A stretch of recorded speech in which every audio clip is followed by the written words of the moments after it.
Hi అండి, నేను ఝాన్సీని, మన అడగర్ల ఝాన్సీ ఛానల్ నుండి మాట్లాడుతున్నాను. ఈరోజు ఒక మంచి టాపిక్ అండి, వైద్యం అందించే ఆలయం అన్నమాట. అది ఎక్కడుంది ఏంటి అనేది తెలుసుకుందాం.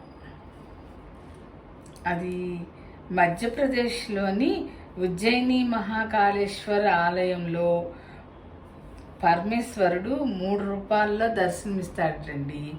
అక్కడికి వెళ్ళిన భక్తులు హుండీలో వేసిన డబ్బులో కొంత భాగం పేద ప్రజల వైద్యానికి వాడాలని అక్కడి కమిటీ నిర్ణయించిందట. 2 సంవత్సరాల క్రితం బస్సులో మొబైల్ హాస్పిటల్ ఏర్పరిచి 2 డాక్టర్స్ని 3 నర్సుల్ని నియమించిందట. సరైన రోడ్లు లేక, హాస్పిటల్స్ అందుబాటులో లేని మూలన్న పల్లెలకు బస్సులను పంపి ట్రీట్మెంట్ ఇప్పిస్తున్నారట.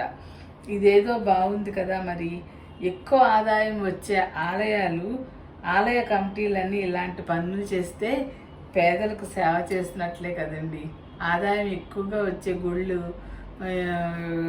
ఆ ఆదాయాన్ని కొంత ఇలా పేద ప్రజల వైద్యానికి వాడితే చాలా మంచిదే కదండి. ఈ గుళ్ళ అలా చేస్తున్నారంట, ఉచితంగా వైద్యం.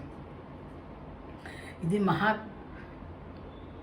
మహాకాళేశ్వర ఆలయం అంటండి. ఆ ఆలయం కమిటీ వాళ్ళు చేసే మంచి పని అనమాట. ఇది వారంలో ఒకరోజు ఉజ్జయినిలోని వలస కూలీలు ఉండే ప్రాంతంలో సేవలు అందిస్తున్నారట. దాదాపు సంవత్సరానికి 5 కోట్లు ఖర్చు చేస్తున్నారంటండి.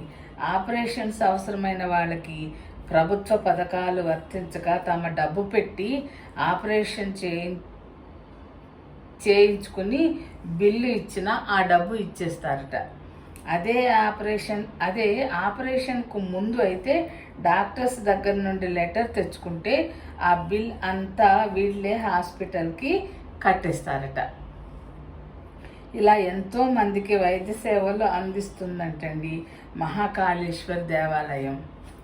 మనమందరం కూడా ఆ స్వామికి, కమిటీ వాళ్ళకి థ్యాంక్స్ చెప్పుకోవాలి కదండి.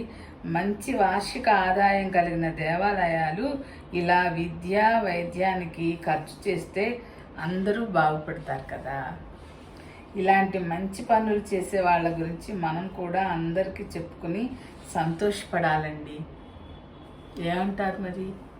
సరేనండి, మరి ఉంటాను. అయితే ఈ వీడియో మరి మీరు అందరికీ షేర్ చేసి అందరికీ ఆ మధ్యప్రదేశ్లోని ఉజ్జయిని మహాకాళేశ్వర ఆలయ కమిటీ వాళ్ళ గొప్పతనం మనం అందరము తెలుసుకుని థ్యాంక్స్ చెప్పుకోవాలి కదా. ఏదైనా అవసరమైన వాళ్ళు అక్కడ వైద్యం కూడా చేయించుకోవచ్చు అన్నమాట. సరేనండి, మరి ఉంటాను.